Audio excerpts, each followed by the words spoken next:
It all starts with Clark waking up in his apartment beside Lois Lane.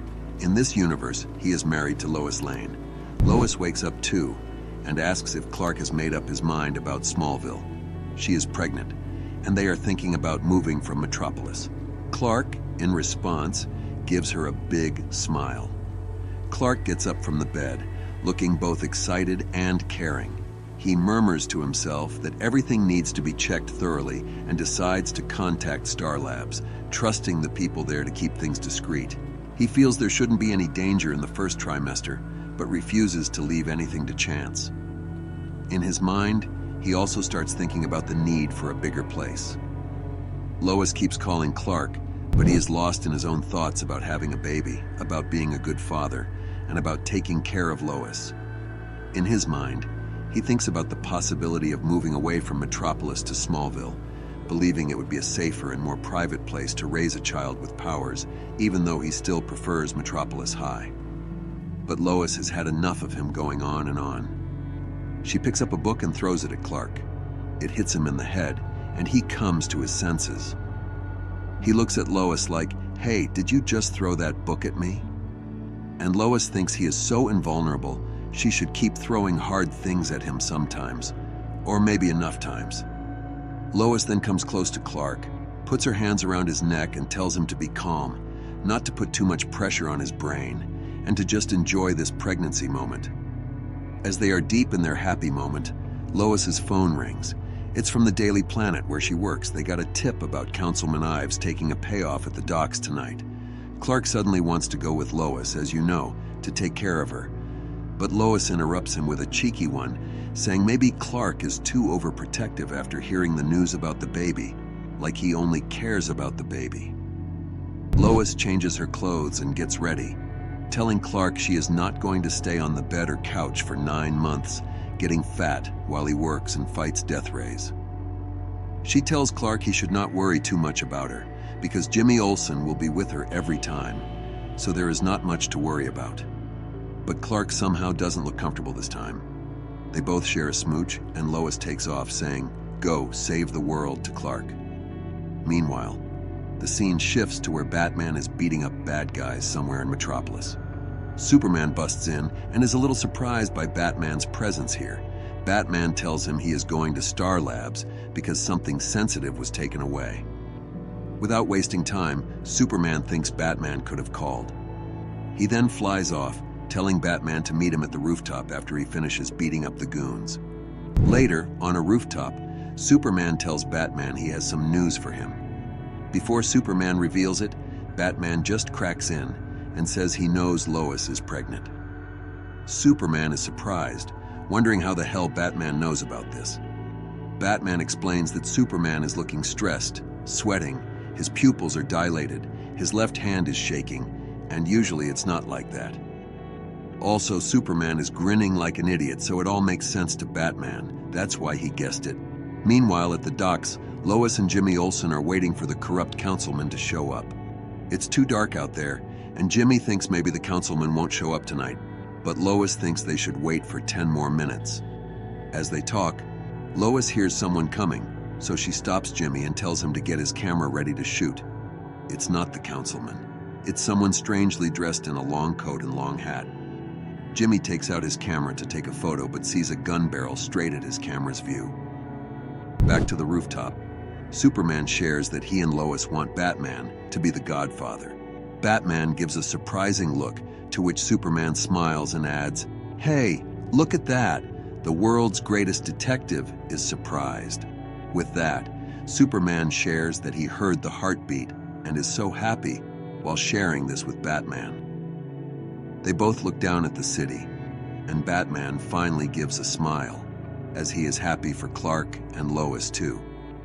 Back at the docks, gunshots fire and hit Jimmy. He falls down, and Lois screams, "Jimmy!" The strange person is revealed.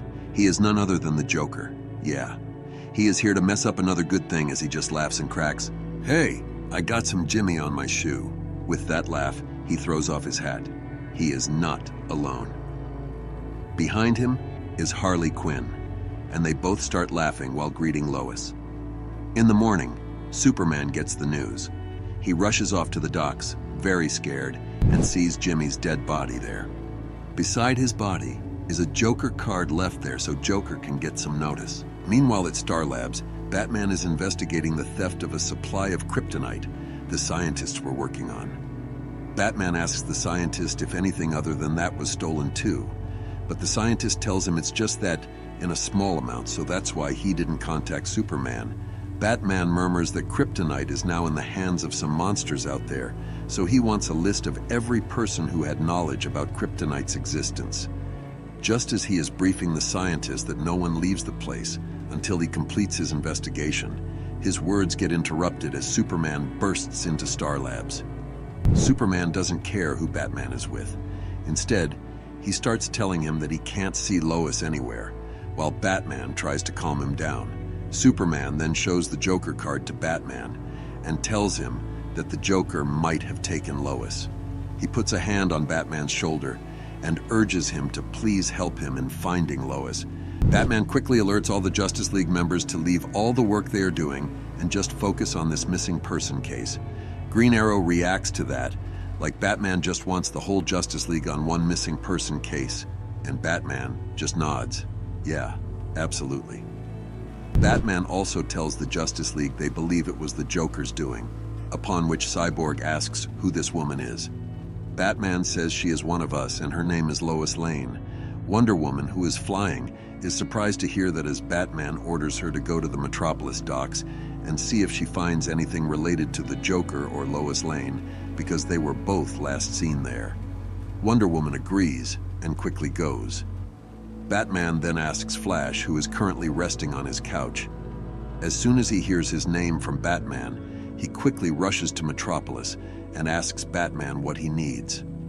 Batman tells him that while Superman is scanning the city from above, Flash should start from underground, basements, sewers, anything that could lead to Lois Lane. Without a second, Flash just gets on to business. Meanwhile, Batman calls all the members to be here in Metropolis and also report anything if anyone finds something.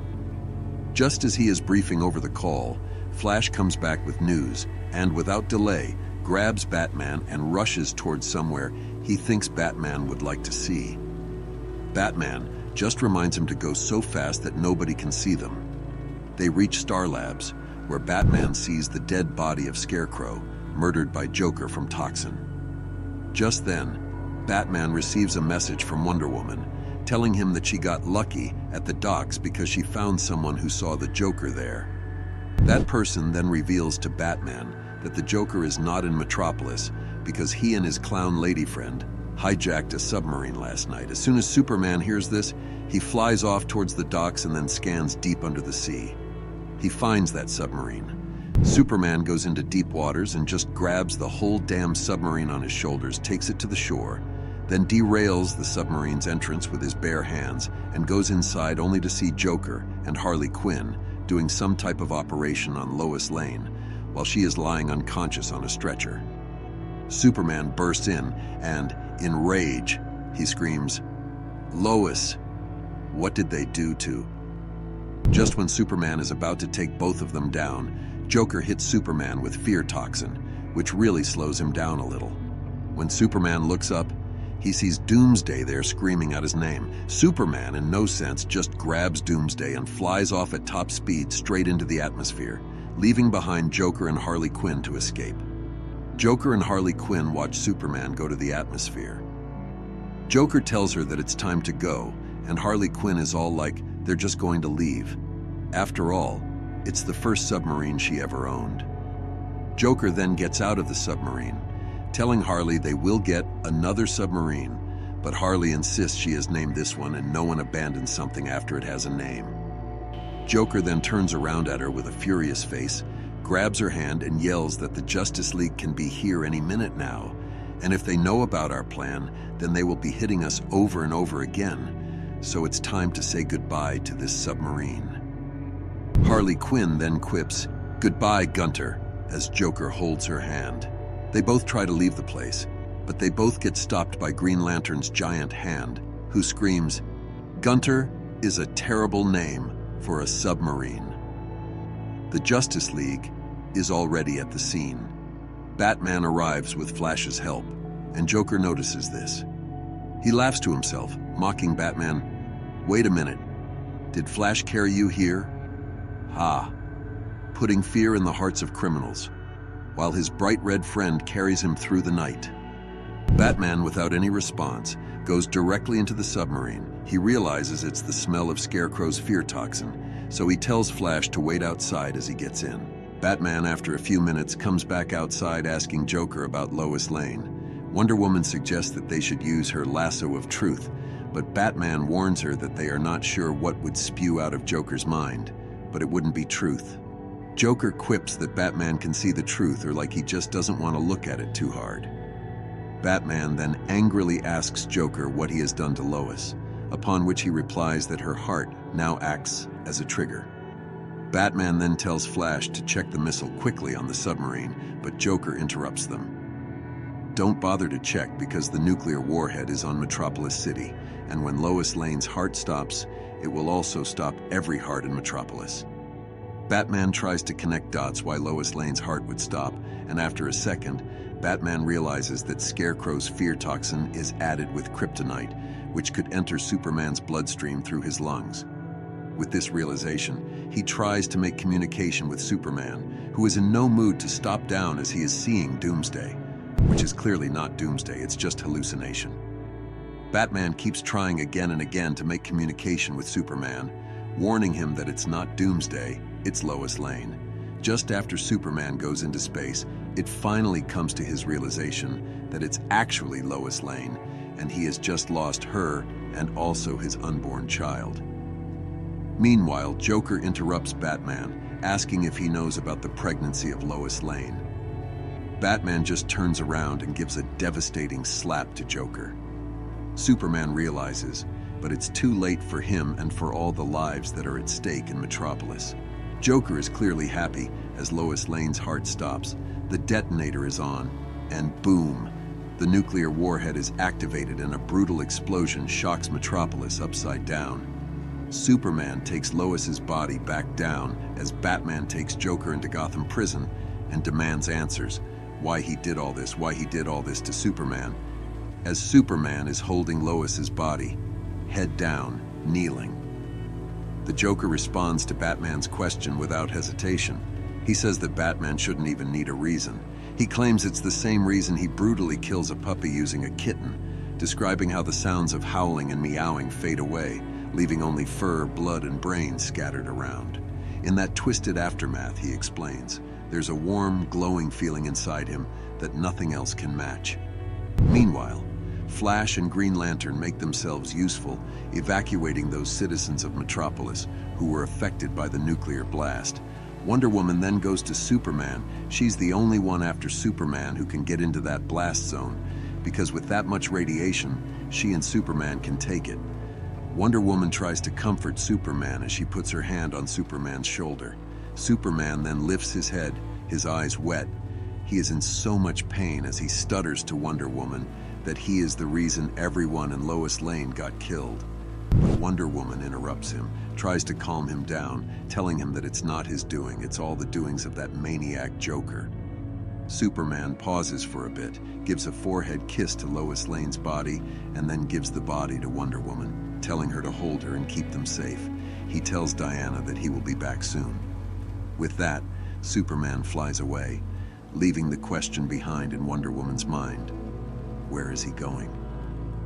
As Superman is on the way, Green Lantern gets in his path, trying to talk with him. But Superman is angry and in no mood to stop right now as he asks Green Lantern where they took the Joker. Green Lantern responds that Batman has taken Joker to Gotham Prison and he doesn't think Superman should go there. But before Green Lantern can complete his sentence, Superman flies off. Green Lantern quickly creates a force field around Superman to stop him. He tries to tell Superman that he is angry and hurt right now, but Superman insists to let him out. Green Lantern says he will only if he promises to talk first. But you know it's Superman. Before Green Lantern can say further, Superman breaks that force field and flies off to Gotham. Green Lantern again follows him, trying to stop him. Superman stops, turns around, and angrily shouts at Green Lantern. He challenges him, asking if he really thinks he can stop him, and questions how when the only thing he has is the most powerful weapon in the universe on his finger. Green Lantern says he doesn't want to use that, but all of a sudden Superman takes that ring off, and Green Lantern turns back to normal and goes back to the ground with the help of Superman. As he is on the ground, he tries to communicate with Batman, but Superman burns that off too, and tells Green Lantern not to do anything stupid that he'll regret for the rest of his life like he did. Superman leaves the scene. At Gotham Prison, Batman holds Joker by the collar. Joker mocks him, saying that someone once took everything from Batman too, and look at what he became, a restless figure filled with anger and violence. He wonders aloud what Superman will become, calling him a god who only thinks he's a man and questioning what he'll turn into next. Batman stays firm, thinking that there are things even Joker can't corrupt. Joker only smiles at him, finding him cute. All of a sudden, Gotham Prison's wall shatters as Superman enters. He pushes Batman to the other side, throwing the tables aside, and gets close to the Joker. He grabs Joker by the neck and impales him in the chest with his entire arm. The Joker dies with a smile on his face, while Batman looks on in horror. Meanwhile, far from the Justice League, in the Teen Titans family, they suffer a huge loss in this nuclear blast. Before the blast, in Metropolis City, Superboy, along with Beast Boy and his dog Shape, were flying over the city heading to New York, talking about the best meatball subs there. Beast Boy thinks they should move faster because he is so damn hungry, and Superboy asks if he got all the Titans' orders, including Tim. To which Beast Boy murmurs that Superboy has asked about all the Titans, and with his concern, he doesn't think Red Robin is one of them. Superboy jokes about whether Beast Boy is pouting because Nightwing left to join the big Justice League, to which Beast Boy says it's not that big a league and that Nightwing is dead to him. With that, he urges Superboy to go faster because he just made a bet with Kid Flash that whoever gets there last will pay the money. Superboy then thinks of an idea and throws Beast Boy forward so he can transform into a bird and speed up. On the ground, they both see Kid Flash speeding toward New York, but all of a sudden, everything turns dark yellow. That's when Superman accidentally kills Lois Lane, and the bomb detonates. That nuclear blast immediately ends Kid Flash, while Superboy tries to hold Beast Boy and cover him as much as he can. But the radiation from the blast burns everything around them. Moments later, Superboy is riled up, his eyes wet with tears as he holds Beast Boy in human form lying lifeless in his arms, the city behind them completely destroyed. Meanwhile, at Titan's Tower in New York, the remaining Titans watch the news about the nuclear blast. Wonder Girl, Starfire, and Red Robin are all shocked to see what is going on. Without wasting a second, Starfire heads straight towards Superboy with Wonder Girl and Red Robin following her. As they reach Metropolis, they are heartbroken to see the lifeless body of Beast Boy. Starfire asks about Kid Flash, to which Superboy answers that he is gone. Back at Titan's Tower, Superboy sits in grief while the TV reporter shares the news that the death toll from the nuclear blast is approximately 11 million people. Wonder Girl sits next to Superboy, trying to comfort him. Meanwhile, Red Robin is continuously trying to contact Batman and the Justice League to counter this situation, but he isn't getting any responses. Starfire suggests they shouldn't just sit around and do nothing. Superboy then shouts at the news and tells them to shut the TV up. Red Robin comes close and asks Superboy what the plan is now, but Superboy doesn't respond. Wonder Girl thinks they have nothing, no place to start, no info about who did this. Just as they're talking, Nightwing enters the scene, telling them that he knows who did this. Starfire is surprised to see him there as Nightwing reveals it was Joker who caused all this. He explains that Joker tricked Superman into killing Lois, which ultimately set off the nuclear bomb. This information shocks Superboy. He gets up from his couch and asks if Joker is the one who killed Lois, Kid Flash, and Beast Boy. Nightwing puts a hand on his shoulder and stutters that it's not the only thing. Superman also killed the Joker. Superboy's eyes begin to well up. Superboy takes a deep breath and then flies off from the building as Wonder Girl tries to stop him, but Nightwing stops her, telling her to let Superboy go. Meanwhile, Starfire asks Nightwing to talk to her alone. Starfire then requests Nightwing to come back to the team as she doesn't believe Red Robin can lead under these conditions. She holds Nightwing's hand and says she also needs him back in the team, but Nightwing reminds her they both previously agreed that him leaving would be best for both of them. Starfire urges that it was before, and now the situation is different. Nightwing suggests the Titans should grieve for now and take care of Superboy, as he needs all of them. Starfire adds that's why Nightwing should stay, but Nightwing insists Batman needs him more than ever. He promises Starfire to keep her in the loop, and also advises her to keep the Titans out of anything involving Superman until she hears from him. With that, he leaves. Meanwhile, Superboy reaches the Fortress of Solitude to confront Superman and get answers. He tells Superman he heard about Lois, and that when the bomb blast happened, he was there too. He says he's sorry about Superman's loss, but also tells him that Beast Boy and Kid Flash didn't make it. He tried to save them but wasn't fast enough. They both died right in front of him. Superman sits with his head down, not responding or even moving a little. Superboy waits for Superman's response, then kneels in front of him and says he knows what it feels like to lose a wife and a child, but he really wants to ask why Superman killed the Joker. He starts raising his voice, saying Superman is everything to him, and he always wished that one day he could live up to him and really earn the right to wear his symbol. He adds with pain in his voice, "Now how am I supposed to wear this S on my chest?" With all these things said, he sees Superman not responding to any of it, so he leaves with a heavy heart while Superman watches him go with tears in his eyes. The next morning in New York, a funeral ceremony takes place. Superman stands before the world, declaring that the tragedy of the previous day must never happen again, and that monsters can no longer be allowed to roam free among them.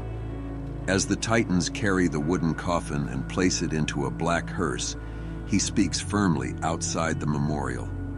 In front of everyone, he calls for an immediate worldwide ceasefire, ordering all hostilities to end at once, warning that if they do not stop, he will stop them himself. For him, this marks the end. It is shown that Superboy is watching this quietly from the very top of a building. At Smallville, Kansas, Superboy gets home and talks about the ongoing situation with Ma and Pa Kent. He tells them how he always looked up to Superman for everything, but now it's all getting ruined. Pa reminds him that's only if he wants to believe it that way. Ma also reminds him that Clark was never perfect, whether he wants to believe it or not, but that's the truth. Superboy wonders if everyone is truly fine with what has happened. Ma Kent quietly explains that it is not their place to judge. She admits she cannot honestly say she would have reacted any differently if she were Superman, and the same thing had happened to her, to Clark, or even to Martha. No one can really say what they would do in that situation. Superboy then closes both hands and, with slight anger in his tone, reacts that Superman is supposed to be better than all of them. Martha Kent urges him that's not fair because he is only one man, to which Superboy exclaims that no, he is the Superman. Martha then tries to calm Superboy down, telling him that if he wants to have peace in his heart, he should find some way to forgive Superman. But Superboy stands up, slams his hand on the table, and refuses to do that. Superboy then walks out of his home. Martha asks where he's going, to which he says he has to stop Superman because he can't let him get away with this. Meanwhile, at Titan's Tower, the Titans family is tracking Superboy in case anything goes down. Suddenly, Wonder Girl alerts everyone that Superboy is on the move again, and she thinks he's going after Superman. Red Robin thinks he needs to call Nightwing and ask for help, but Starfire stops him, telling him Nightwing isn't going to help them. This shocks Red Robin, but Starfire tells him to trust her. With that, Starfire then asks Wonder Girl that they'll have to do this on their own, so what's on her mind? Wonder Girl flies off saying, "I'm going to follow. Stand by." She follows Superboy to the Fortress of Solitude.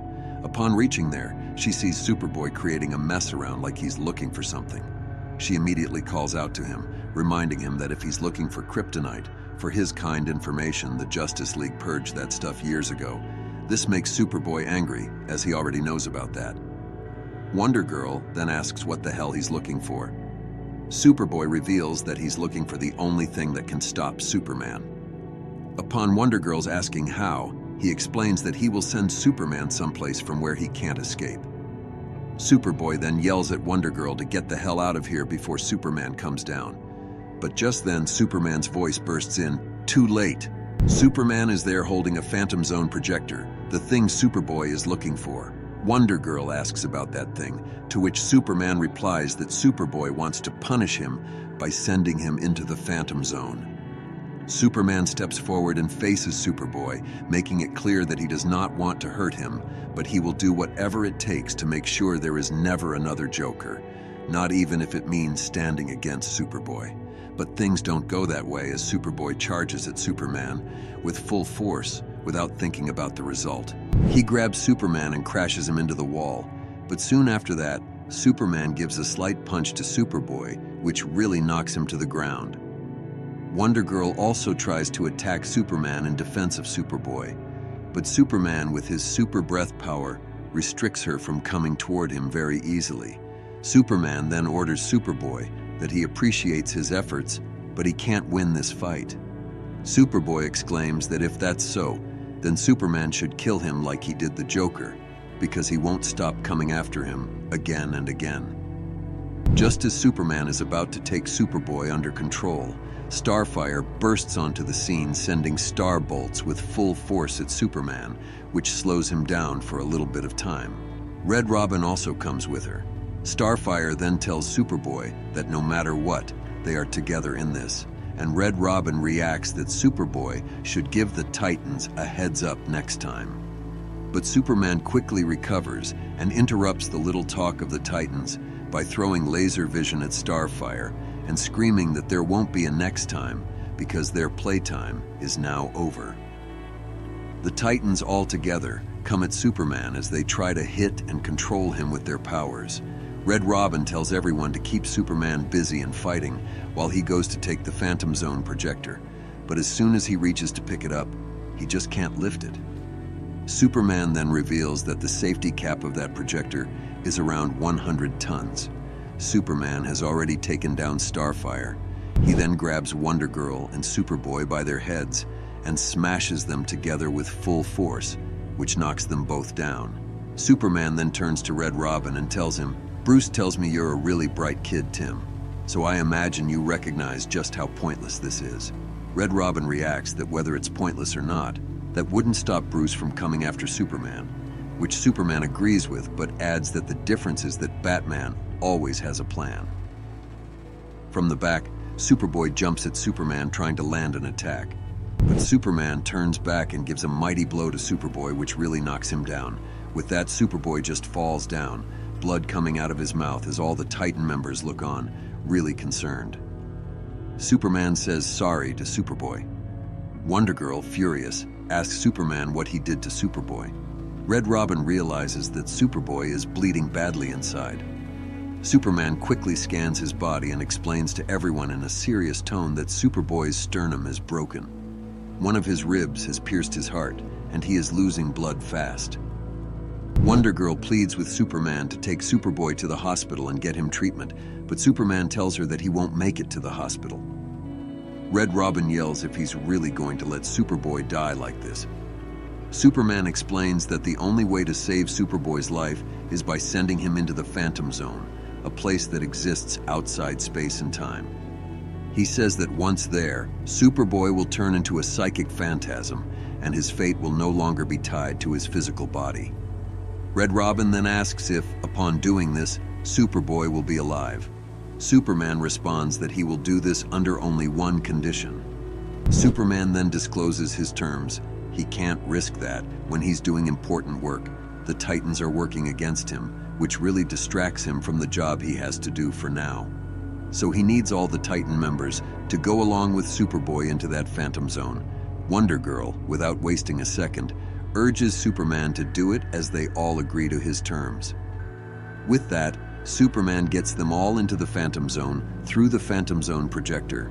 Then he just leaves the Fortress of Solitude murmuring, "I am sorry, but I have a world to save for Lois."